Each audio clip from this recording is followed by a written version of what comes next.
So how do HOAs make decisions about special assessments and increasing HOA dues?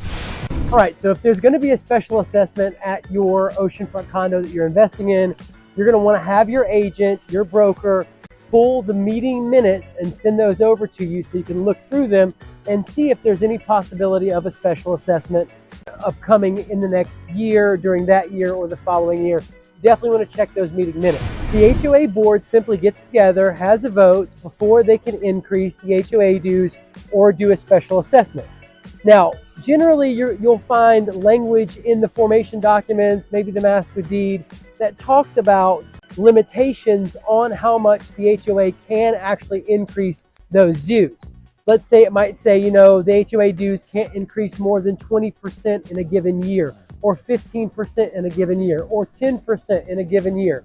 Whatever that language might be is going to be specific to that actual resort. So it's very important to look through those documents and make sure that you're fully versed and aware, and also, talk with your closing attorney and make sure that you have a good understanding about how the resort functions and how the HOA operates. Now, I'll tell you this, it might be safe to say that if the HOA can't increase more than 20% in a given year, those dues, well, that might give you a target for reserves. Perhaps, you'll need X amount of money in case you've got to replace the HVAC system, or in case, there's a special assessment, or in case, the HOA dues increase due to insurance, it rises.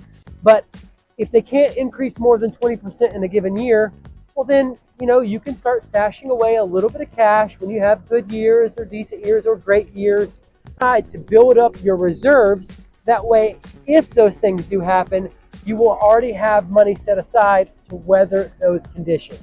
Now, if your current HOA dues are $850 a month and you have a 20% increase in HOA dues, that's a $170 increase each